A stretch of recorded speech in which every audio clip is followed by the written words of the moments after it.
the grand mirage.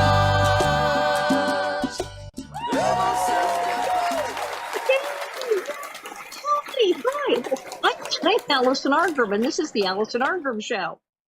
And some of you may know me, of course, as Evil Millie Olson. But tonight I am indeed Alison Arngrim, and this is the Alison Arngrim Show. And here in the Alison Arngrim Show, we like to talk about things that make us feel good. The movies and the TV shows that made us feel good, and the people who made them, and people who are doing things now to make the world a better and more interesting place. Well, have we got a doozy tonight? I'm hoping. I know it's going to make the world a more interesting place. I'm hoping it makes it a little better place. We have a fascinating man coming on, Mr. Stephen Jarchow. He's an author, but he's also a big film producer. If you like your Gods and Monsters, yes, absolutely, with Ian McKellen. He's produced hundreds of films and been in Hollywood for years, but he's also in real estate and finance, and he has got a new book out. And this book out here is called The Roaring New Twenties, because yes, we are in the new 1920s. And it's fascinating because it talks about all of the things that are changing, all of the things that are happening now with artificial intelligence, with AI, with everything. It talks about explosive technology-driven wealth, an energy revolution. We could use that. Job market upheaval. We're having that now. Accelerated arrival of AI robots, the gig economy, universal basic income. These are all things that are going to be essential for navigating our new world. What? Yes. And we're going to have to deal with AI. It is here. It is affecting, obviously, the entertainment industry. One of the big factors right now in the Screen Actors Guild strike and the writers' strike is the use of AI and the regulations thereof. It is affecting every part of our lives. And the question is this going to be useful in any way, or are we just going to go Matrix Terminator? And luckily, I have someone who may be able to answer this for us. Welcome, Stephen Jarchow. Thank you very much, Alison. I appreciate you inviting me. Thank you. Thank you very much. So how do you go from being a film producer, that you've been highly successful doing this, that you're also in real estate and finance and participating in this book? Well, I've had an interesting life and a lot of variety. Clearly. And you have to be careful, because if you ask for variety, God will give it to you, and then you have trouble. I started out as a lawyer and then went into real estate. I've been involved in real estate for many, many years. And that's how I met my co-author originally, Paul Zane Pilzer. He and I have known each other for almost 40 years, and we're very close friends. And we've invested in real estate together over the years. And we were particularly focused in the early 1990s in investments in Russia, and had several very interesting and successful ventures there. We exited in the mid-1990s, which was the right choice for us. I didn't want to sit camped out in Vladivostok for the next 10 years while things took their course. Around about 30 years ago, I met my business partner in film, Paul Kalishman. And Paul and I, as you mentioned, have produced a lot of movies, a lot of TV. We own several media businesses together, including a television and streaming service aimed at the gay audience, which has been very successful and has turned into one of our more valuable assets. And it's been an interesting journey. I could not have done it without the two Pauls, with Paul Zane Pilzer on the one hand and Paul Kalishman on the other hand. And you asked how this book came about. Well, Paul Pilzer got questions from his 4 children as to what the next 10 years might hold. And he wrote this book in an effort to respond to them. Unfortunately, Paul was stricken with a very serious illness before he could finish the book. So he and his wife called me and asked me if I would finish for him, which, I worked on it in 2022. Over 3 or 4 months, we wrapped the book, and it's just come out now, been published, and it's available in bookstores and online with Amazon or Walmart or any of the other online vehicles. And Paul's continuing to fight that illness. That's why he's not here tonight. And hopefully he'll get through it all. Well, how fantastic of you to take over this and for him and say, all right, well, somebody's got to finish it and get out there and promote. I'll do it. What a marvelous thing of you to do. Well, it was a labor of love. I've known him forever, and we've had many experiences together. I really like him and his family. He's brilliant, one of the smartest men I've ever met, one of the smartest people I've ever met. And, he came up with some really interesting ideas that I thought I could finish off for him and contribute towards. And it gave me an opportunity also to study some areas that were particularly relevant to our companies, including artificial intelligence, which, we use in our businesses. And, today artificial intelligence is all around us. It isn't like this is some new thing. It's been discussed since the 1950s. And your cell phone uses artificial intelligence, your home security system, your smart TV, all of these have elements of artificial intelligence. But what's happening now is we're going into large language models and what's called generative AI, which is able to assimilate large amounts of data, collate that data, sift through it, and actually make decisions regarding its behavior and, in some cases, our behavior. And that's a big change in things. It's really different. I mean, initially, artificial intelligence made sense. Like, okay, I need to give me a map, directions. Oh, well, would you like to take a different route? And, here's the fastest way to get there. And simple things like, we saw that you ordered a lot of murder mysteries on Amazon. Would you like another one? Oh, yes, I would like another one. It's like normal stuff. But it's reached the point, and at first people thought it was sort of a joke, like a hoax, like say, well, I had my phone on and I was talking about chocolate, and then I got 47 ads for chocolate on Facebook. But yes, no, that does actually happen. And the targeted ads, and then we've seen the targeted political ads and the targeted articles that are news articles, but then you look at them and it's like Joe's, newspaper and bait shop. It's not like a regular news outlet of any kind. You can't find it anywhere, but there's articles about all these things, and you go, wait, why does this article seem slightly stilted in its language? As a celebrity, there's like 8 million articles about me and everyone from Little House. But we've been getting these ones on this like weird circuit, and we get them, and I read them, and I'm like, this does not sound like the language is flowing perfectly. And it's all lifts from other articles and quotes from my book and Melissa Gilbert's book sort of slapped together. And I thought, well, it could be somebody in a basement just banging this out in a hurry because they wanted to get these articles on their website. But this strikes me as an AI written article. And there's bazillions of them. AI has taken over. There's a whole section of stuff here on the internet, and that is just, it's not humans involved, and that always gets kind of dicey. It's like I said, it started out very simple, but it's now become extremely complex with the things that AI is involved in.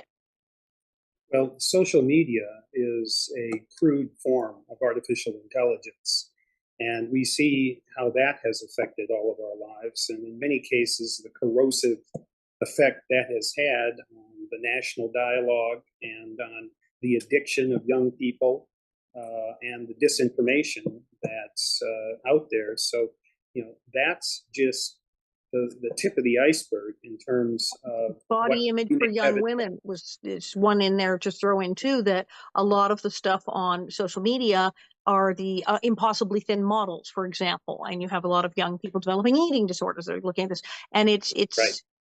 We talk about different scams and phishing scams, but they say social engineering scam, which is when you send someone an email to convince them to basically hand over their information. We've got social engineering. This is going on continuously on every single website and social media site you're on. It's true, and it's a real problem.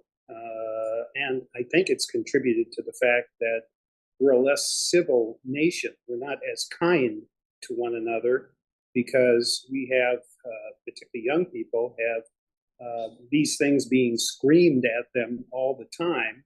and very fast, and it's created a culture of outrage, which is not conducive to a republic or a successful democracy. No, everyone is so mean. I've noticed that. I saw when I watched Twitter get mean, because I remember when I first got on, there was a great place to say, "Oh, I'm having a book signing, see me on Tuesday." And then it's like, huh. And it's they always used to say, "Don't read the comments." I remember when Internet Movie Database, obviously you're super familiar with that, Internet Movie Database, had a comment section. I used to read them, and it had like a whole chat board, and I would look up my chat board, and sometimes it was fans saying cool stuff, and there was always like one weirdo who'd come in there and say strange things. And then like one morning, it was like, wow, what are these people not having a good day? Why would there suddenly be eight? And now there are no comments. You can't go on IMDb. There is no chat room. There are no comments. They had to take it down because there's not even comments on TMZ like they would care. TMZ doesn't have a comment section anymore because it was out of control. Well, it's been a real problem, and part of it is that people are spending too much time connected to social media and to their machines. You'll go out for dinner and you'll see couples sitting there, both looking at their phones, not talking to each other. And, I think it's really important that we have conversations, that we have human interaction. That's one of the ways we will counteract this and make a statement. We need to be more human. And partially that means recognizing that we need to be of service to one another. And you shouldn't expect anything in return. You should just look for opportunities to be helpful and to be human. And all of us should be doing that, but it's a hard barrier to overcome for many.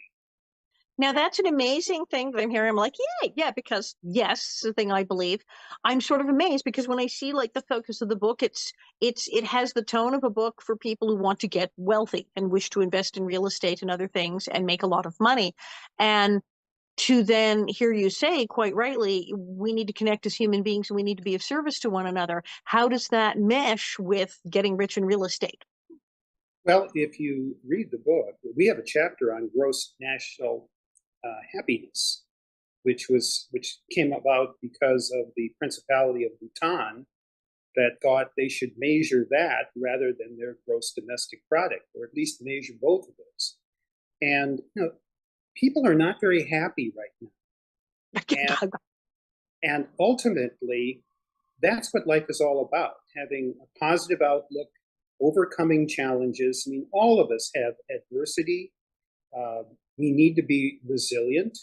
We need to be happy and grateful for the lives we have, despite all the problems, because problems are what creates opportunity for you to overcome and be a hero within your own life. Is not only with the financial, but how you can be successful as a person. And the concluding chapter is one in which we make, suggestions based on our own experience as to how one might want to choose living a life. Wow. I mean, I remember reading something that in the old story, well, like the Chinese may you live in interesting times, which is not necessarily a good thing, but also that apparently the Chinese character for crisis is similar to the one for opportunity. Well, the Chinese are an amazing people. Paul Pilzer has spent a lot of time over there. I've done business there, but I don't know the culture as well as he does. Although I found for some reason, I live part-time in Dallas and part-time in Los Angeles. When I originally moved to both places, you didn't find very many Asian people. Now, lots and lots of Chinese people. And the truth of the matter is, a lot of Chinese people, their aspiration is to be educated in this country and to perhaps own a home in this country. They want to know, what they need to do to accomplish those objectives. And I am hopeful, and we talk about this in the book at some length, I am hopeful that the U.S. and China can establish a real strong working relationship. We're always going to be competitors, jockeying for position, but particularly with the risks imposed by artificial intelligence, we kind of need to pull it together and establishing a relationship with China. And that may be the most important issue of our time. Wow. And well, that's true. That's the thing, because AI is so dangerous and could turn so quickly and be used so easily to destroy the earth, all human beings, and if it felt like it. It's so dangerous in the wrong hands. Like I said, we were talking about Oppenheimer, that to be on the opposite, you might want to get on the same page or get a good truce going with everybody that start to rein this in. We're talking about that Oppenheimer, that when they first tested the bomb, they didn't know, is this going to light up these atoms, or is it going to light up all the atoms? Is it just like literally the earth is going to the universe will burst into flames? We don't know. Well, and that was a legitimate concern. As Oppenheimer described it, there was more than a zero chance that that could happen, yet he felt that this weapon could not be in the hands of the Nazis, and that we needed to develop it regardless of the possible risk. And we're seeing many of these same issues with respect to artificial intelligence, because there's more than a zero chance that this is the end of us, and that is a hell of a sentence. Because there's more than a zero chance, and people talk about this. I was just talking about at lunch. We say, well, is this? Are we heading into Terminator? Are we heading into the Matrix? Will artificial intelligence decide that, in the movie scenario, artificial intelligence says, I want to protect people, looks to say, what's people's worst enemy? Oh, it's other people. And then says, well, I've mathematically determined the solution is to kill you all. And that's not, as you said, it's a less than zero chance. It's possible, and it's terrifying. But the fact that you are extremely rational and well-educated and very sensible person, well, there is a more than a zero chance that it could be the end of us. That is an astounding, mind-blowing sentence, but it's true. I'm afraid it's true, and it can manifest itself on several different levels. First of all, we have no evidence that AI is sentient, that it has emotions and human feelings at this point. Will it have it at some point? Unlikely, but possibly. But right now, no. And what that means is that AI may eliminate humans, or at least some humans, just as an accident, or because it's attempting to solve a problem, and that is the easiest solution to the problem that's being posed. And this problem may be posed by a human, but the AI may, acting on its own, using its own database, which is millions and millions of data points, may eliminate a country, a town, a person along the way.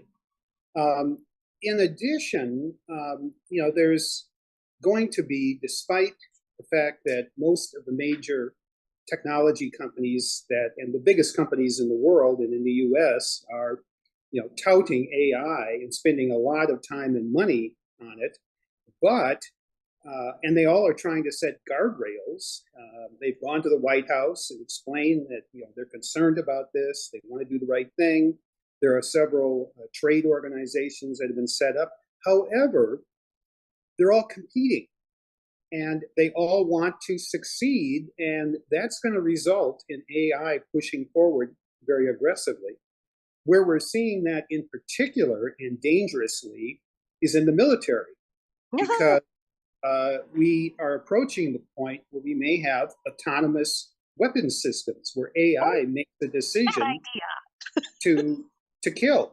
And the problem is, and our Department of Defense has said, there's going to be a human involved in every attack or kill situation. However, that's not going to be the guideline for Russia or any of a number of other countries.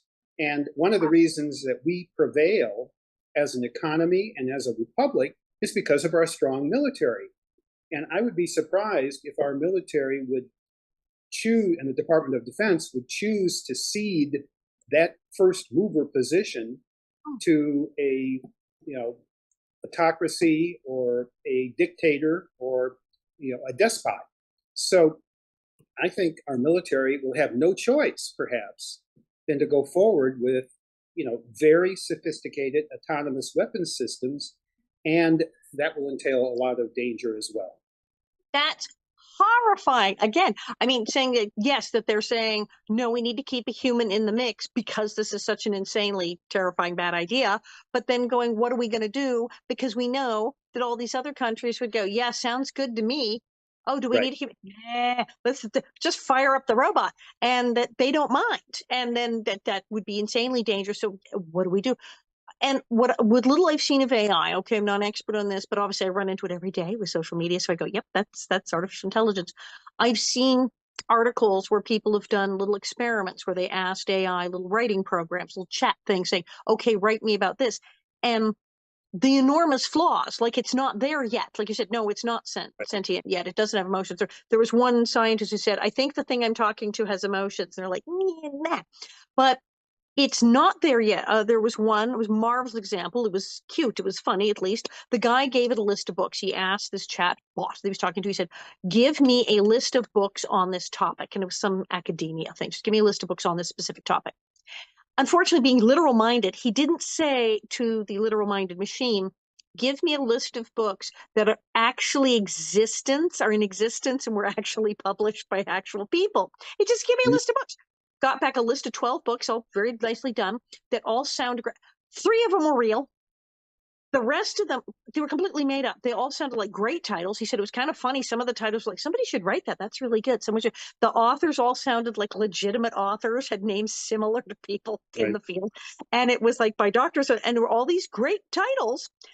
They didn't exist. It made them up because he said a list and it went, well, this sounds like a list of those books.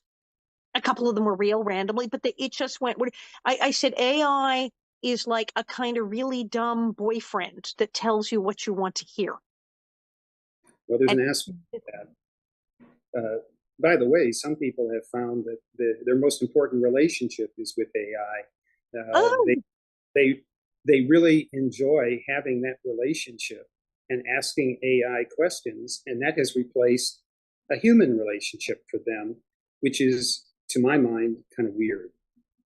Especially because AI at this point, technically we think of it as smart, but from a scientific viewpoint, it's technically still kind of dumb. Like I said, the fact that it came up with this list of books, it was like very pretty, but it's not a real list of books. It does certain things and then it does stuff and you go, that's kind of lame. Yes, it's a miracle it can do it, but it's not there yet. Well, they're basically what they're doing at this point is scraping the internet for all kinds of connections to a particular question, and that can mean the AI comes up with kind of ridiculous answers to things. There is a really important copyright issue because the AI is pulling stuff off the internet, much of which is copyrighted. And to the extent that AI becomes more skilled at this and can write books and write screenplays and that sort of thing, there's going to be a lot of copyright litigation that's going to happen. So glad you brought that up. I was looking to ask that because one of the things people have noticed, especially writers, they went, okay, tell AI write a story. It's because it's garbage in, garbage out, as they used to say about the old computers. It's pulling, and they said it's plagiarizing. It's like a dumb student who couldn't finish the book report. It's pulling stuff and going brrr and spitting it out. But what happens is it's actually turns up with chunks of real writing from real people not cited, the photographic stuff where it goes, create me a fake photo of this, but what it then does is pulls actual photos and merges them and what have you. So it's actually using real people's art, real people's photos, real people's writing, and not acknowledging or citing it, just going, here, I made this, I'm a machine. And that exactly, it winds up, it's like, it's not intelligence, it's a plagiarism bot. Well, there's a lot of that going on. That's a big part of how AI functions. And, this is going to be one of the issues that the guilds and the studios discuss. And it's also going to be an issue that I think some of the major technology companies will have some litigation associated with that, because this is a real problem. Well, they're going to have, I mean, already part of the agreement that they're fighting about right now, that the Writers Guild and SAG are discussing at the table, is use of AI, because they're saying, well, technically we could hire an extra, a couple of extras, background people for the day, film them, and then say, go home, you're getting paid for one day, and then use your images to throughout the film, not only that film, but through dozens of films and other TV shows at will, change the clothes, and without that person's permission, without paying that person. And that's like one of the simpler things they can do. And they're saying, well, we can AI all the scripts, we can AI all the actors. Now, currently, the product isn't going to be any good. And then, but it's technically a plagiarism. The writers are saying the AI is going to scrape my stuff off the internet anyway to make the thing. But I would imagine the technology companies, who are notoriously litigious and protective of their brands, of their patents, of their inventions, are going to have 14 fits if the AI goes scraping that off the internet. Well, after a great deal of lobbying and expenditures, the social media companies are generally not responsible for the content that appears on their platforms. And as a result, you get all sorts of copyrighted material, plagiarized material, and someone may be held liable, but the major social media companies are not being held liable for any of this. And if you are a star actor, you can negotiate a deal where you can carve out this sort of thing, and there can be some give and take. But if you're a journeyman actor, a working actor, or an extra, you have limited leverage in these discussions. You tend to have to sign a standard form contract. I know that because I run a studio. And basically, the studio is allowed to use that image in whatever way it thinks appropriate for that show and for marketing. There's always an interesting question as to whether it can be used for additional shows unrelated to the first one, and that's an issue that's going to be debated. And I would their SAG should focus. I think it's appropriate to allow a studio the use of an image for that piece of content. Once you go beyond that, and many of these contracts do go well beyond that, then I think you have a question that the guilds have some leverage on and can probably have a win in that regard. With respect to the Writers Guild, right now I don't see any near-term possibility that AI is going to replace screenwriters. I mean, the industry is changing dramatically, largely because of Netflix and streaming, which has reduced the number of writers that are on the shows and the number of episodes. And, the whole industry has changed. Yep. And AI is going to be part of that change. The talent for a screenwriter, and for many other jobs as well, is going to be in the future to know how to prompt AI to assist you in doing your job, to create a first draft, to create dialogue that you otherwise would not have thought about. In my opinion, that's how it's going to be used. I'm not arguing in favor of that. I'm just saying that that's probably what's going to happen. And that would at least be reasonable to allow the writer to do the work. They could do the prompt and go, no, I hate that, but thank you for giving me that idea. And do a rewrite. But it's a terrifying thought. Yeah.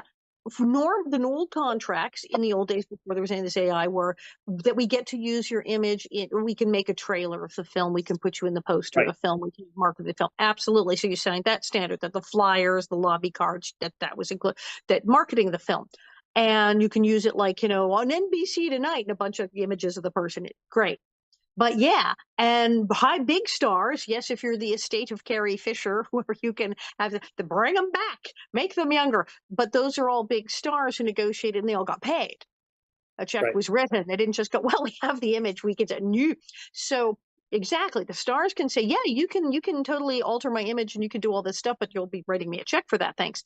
But indeed, the journeyman actor, the person is episodic, the person who is an extra, the person who's just starting out, they're going to have no rights. It's a frightening thought. So yeah, keeping it to just that production and not saying, well, now that you signed it, you've signed away your photo for eternity for every other production. There'd be an actor may say, I don't wish to appear in this other film. I don't like this. I don't want to be in it. It's, oh, you're in it. So that's a problem. And it's like I don't see the quality of AI currently. Like I said, AI is a little dumb. And what it spits out right now doesn't seem particularly bright. It just does it in such speed and such volume that it fills the internet. And since people are just kind of going, they're sucking it in. But it's not particularly clever or God forbid original. It's very a lot of the stuff I read an article that is clearly AI, I'm like, this isn't any good. Well, you're drawing, I think, a very important distinction between what AI can do currently in the creative arts, in writing or performing, or activities like the activities you're involved with. I think it has a terrible time at this point, doing a functional job.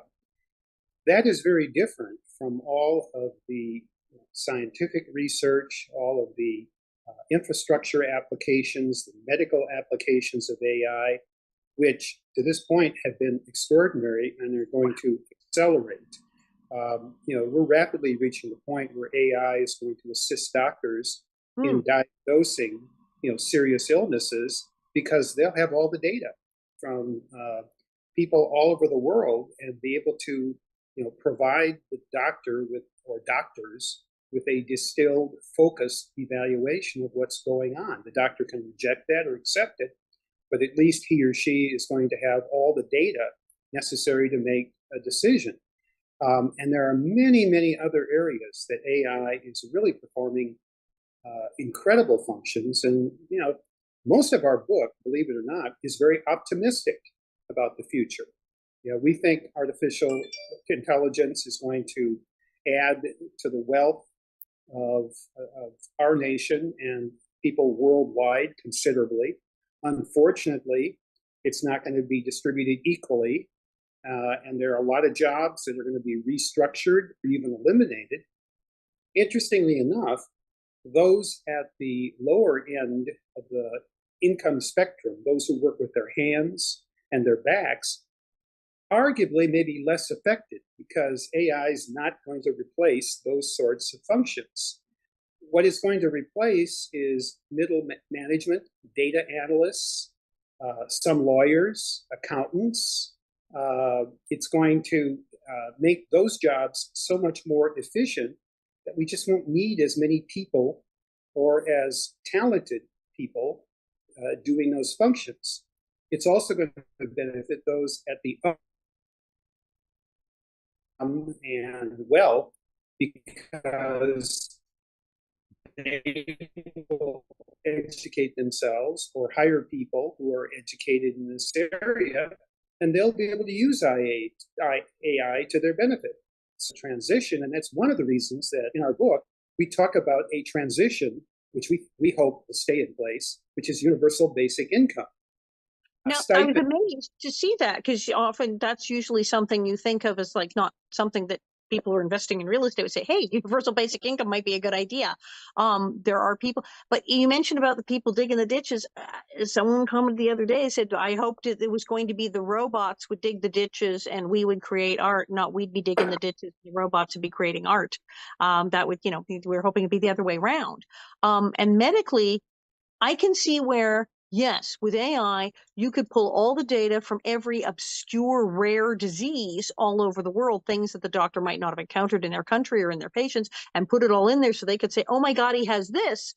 But on the other hand, like I said, I sure wouldn't want the AI that I see writing Facebook articles checking me out medically because I think I'd be dead in a week. So yeah, it has to be at a higher level for that. But then what happens when they take that high level over to the military and turn it loose? It's kind of scary every direction you go with this.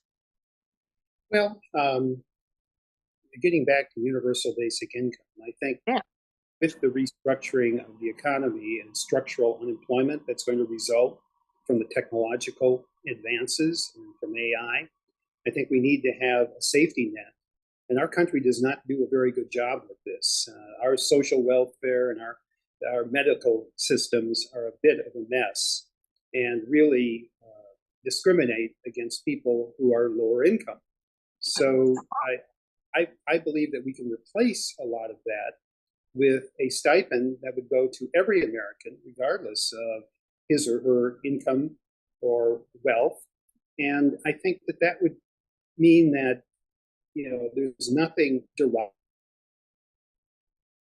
that everybody gets it, and it helps people transition and helps them deal with crises. And I think that's good because, I mean, obviously the lack of health care for people, and there's working people who don't have health care. They have a job, their employer chooses not to provide them with health care. And so that, and when we see how terrible it is for people who don't have just even basic, even access to health care, I'll pay you per month, just give me something. It's a disaster. So, and they're doing experiments now. I know there's a couple of test studies where they're taking homeless people and extremely impoverished families and saying, what if we gave you this much a month? We're just going to give you this much a month. Let's see how you do and see how that works. But it does make sense that there absolutely is a population. If you could just take the foot off the neck for 5 minutes, that they have enough for the basic food and shelter, that they could say, okay, here's what I want to do. But you have people scrambling like hamsters on a wheel to nowhere, and would not a basic stipend of some kind help alleviate that? Yeah. Well, you're so right in what you said. Basically, that would give them breathing room in order to pursue, you know, a gig effort, or to look for employment, or to think about what they're doing rather than struggling all the time. And that would make a huge difference for most people. And it's just the basic food. And when you think of families with children where they just have to struggle, things like education, worrying about, gee, should I go back to school? Should the children have higher education? What should they be doing? What would they like to be when they grow up? That's all out the window, because it's like, how do we get the next meal? Exactly right. And, you know, it's a real struggle for most people. You know, our country is very wealthy, but this has not translated for, you know, the bulk of the population.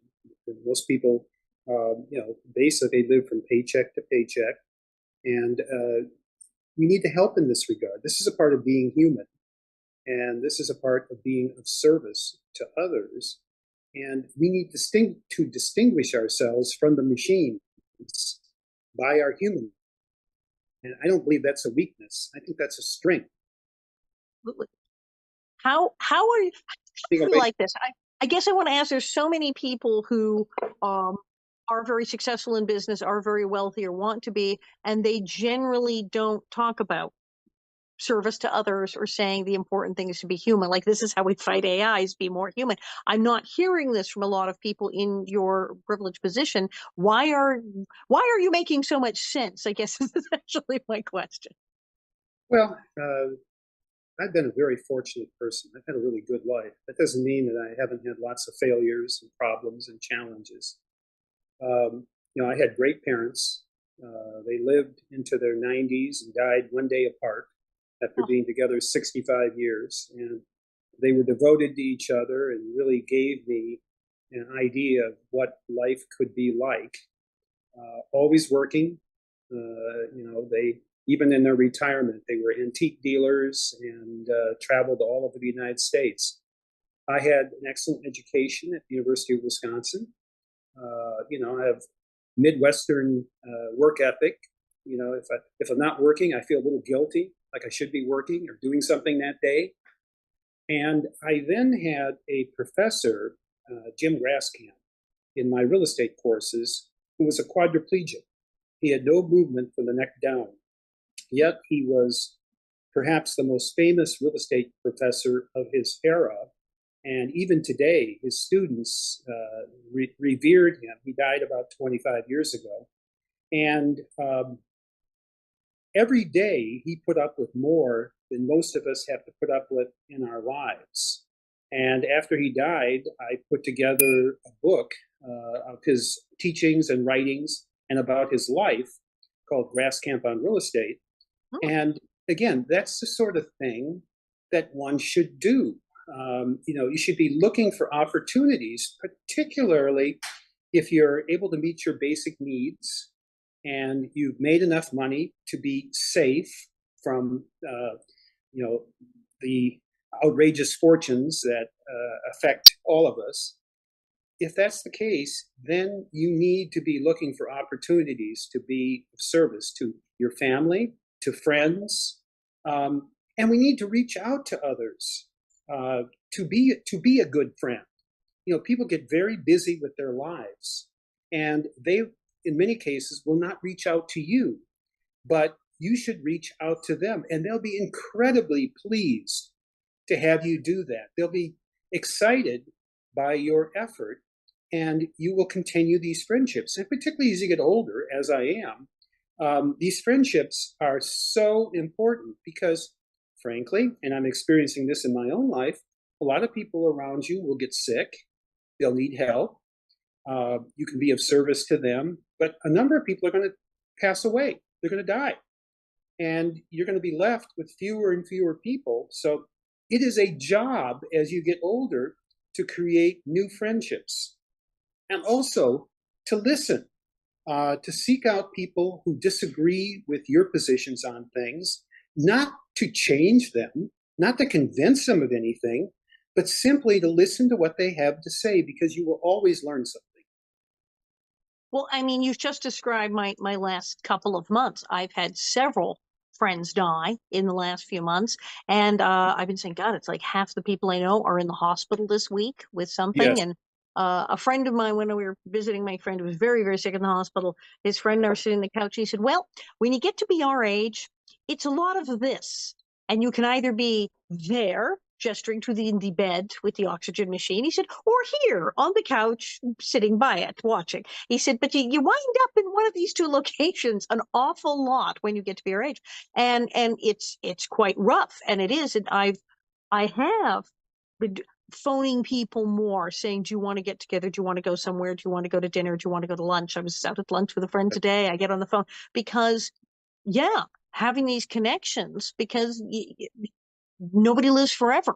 And as my father used to say, you could be hit by a bus tomorrow, and he was right. And you don't know where all these people are going to be next week. And so keeping these human relationships is extremely important. So yeah, I do. I try to work the phones. Well, and that's how we resist artificial intelligence, by capitalizing on our humanness. It may sound soft. It may not seem like an aggressive strategy, but if we can become more human and take care of each other, that's going to make a big difference. They're going to be critical inflection points in this struggle and in this life experience with AI, where being human is going to make a huge difference. And we need to, seek that out and try to do that. These AI models are largely based on language and the stories they tell. Our whole civilization is based on story. Money's largely digital now, so it's a story that this thing has value. Our democracy, it's based on the stories. Religion, it's the stories that we tell each other that create a religious, foundation and a religious perspective, regardless of what faith you have. You have stories. I'm concerned that one of the dangers of AI is not so much that they're going to start killing us, but that our stories will start coming from a machine rather than other humans. And this will be the first time in our history where we're being told stories by an inanimate, non-organic object. And that may be the scariest thing of all. Now, having said all that, I'm pretty optimistic. I think we're going to be able to deal with this.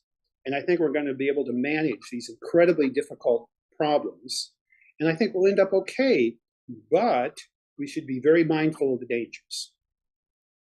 Well, I think also as an actress, I mean, with the idea of AIs, I think that as actors, as we become more interesting and give a more human performance, we're going to be more interesting than the AI version of us. But I also think it is the more human thing that more real. As I said, the stories are to be more interesting. In acting, there's an old story about a cat walking out on stage and everybody starts staring at the cat instead of the actors.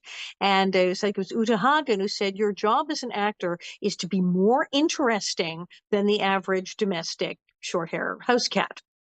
And I think that's sort of our challenge now as human beings and as performers is, can you be more interesting than a bot? Can you be more interesting than artificial intelligence? And I think that human beings can. So I think you have a point there. I think I got frozen. Am I frozen? Are you frozen? I don't know.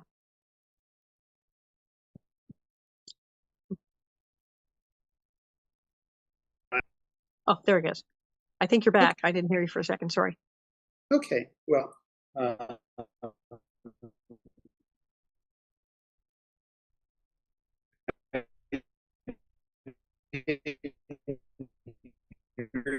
either, so we were even Okay. I think we're back there. All in right. that regard. And artificial intelligence. Well, yeah, the AI got mad that we're talking about it and Can you hear? attacked the internet. I can just now sort of hear you Well, broke up a bit. I think artificial intelligence is attacking my Wi-Fi because it doesn't want this interview. well, it could be me also, but can you hear me okay at this point? Oh, that's much better. Yes, there. Whatever it was went away. Good. Okay, good. So, I think we're pretty interesting. And one thing I am a little concerned about is the way that we've treated animals in the past throughout our history, and even other humans. But, the awful way that we treat other life forms is not a recommendation for us as a civilization and as a species. So I'm a little concerned that AI may have the same attitude towards us and be disdainful of us in the way we've been disdainful of animals. And so that's a real risk. And, again, we all need to be kinder. We need to look for opportunities to reach out to other humans. And by doing so, we will create an opportunity to work with AI and use it to enhance, many aspects of our lives rather than having it destroy us or have us working for the machines. Because that was something I have seen on the internet, and they said they've tried to teaching these chat bots on the internet, especially on social media, things like Twitter and Facebook, where they said it picked up things. It started out okay, and they were teaching it nice things to say, and then Right. it listened to people on the internet, and everyone was so mean, it just started coming back, snarling and saying all these terrible things. And the people working with it said, okay, we'll redo that part. It can't say that anymore. Okay. And then it just kept coming back with more negative, violent crap, and they had to turn it off. And they said it's picking up, it's like a toddler picking up swear words. It's just sucking everything up off the internet. Everything's so mean and horrible. This is what it's giving us back. Well, that's a scary thing, isn't it? And I can understand how that is. And I guess in that case, we can blame us humans for that. We're the ones that are prompting the machines to have use this kind of language and come up with these sort of images. So, it's our fault in that regard. And wouldn't it be nice if we could correct that a bit? And I think that's it. We have to influence it in that way because, as you said, if it treats us like we treat animals, other people, and it would pick that up in its scraping for knowledge, it would pick up, oh, this is an appropriate way to treat people and animals. That would be an idea that would go into it. And it's like we have to stop it because if it comes back with, oh, this is how you treat domestic livestock, I'll try that, we're in a lot of trouble. Right. As to them, we may well be a lower form of life. And at some point, they may view themselves as life. There's a theology in Silicon Valley that ultimately digital and AI is the future of humanity. And the way that you can live forever is you upload your psyche into the internet or into a digital vessel, and that's how you continue on. There's even been the idea that you could take family members who have passed away and create sort of a digital version of them. So you could talk to your deceased aunt about whatever you wanted to talk to her about. And, I am deeply concerned about that sort of elitist theology that you find in Silicon Valley sometimes. And I think it's bonkers and very scary. And again, we're humans. Let's be human. Let's not be digital. Let's use this technology. Let's understand it. And, I encourage anyone to read as much as they can, watch as much as they can, and try to educate themselves so they can form a point of view on all this, because it's going to be pervasive in our lives. There's nothing we can do to stop it. The genie is out of the bottle. It's out of the bottle. I don't want to die and come back as Max Headroom on somebody's screen for 30. And that'd be awful.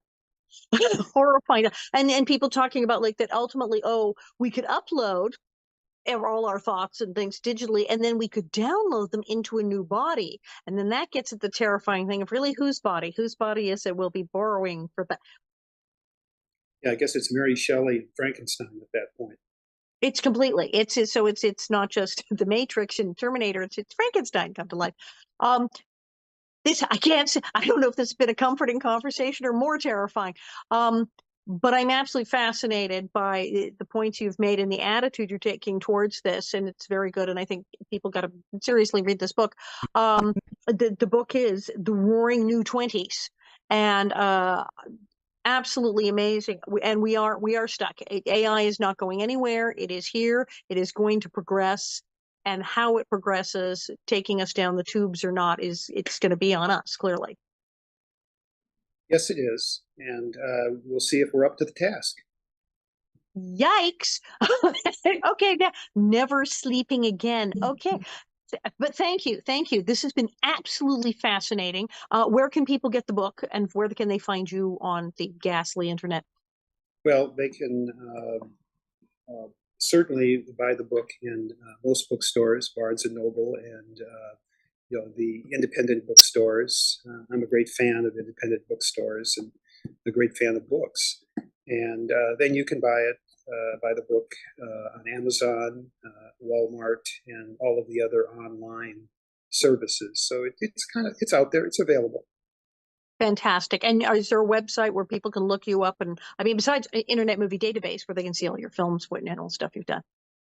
Well, we don't have a website devoted to this book. We just have the book. But if anyone wants to learn a bit more about this, they can Google me, and you'll see, examples of my work and also the book. All right. Thank you so much for coming on this show. Absolutely enlightening and distressing all at the same time. Thank you very, very much. And thank you everyone for watching. And hi, this is the Alison Arngrim Show, and I'm Alison Arngrim. And I'm not a bot, I'm real. Thank you. I found my way home, across the grand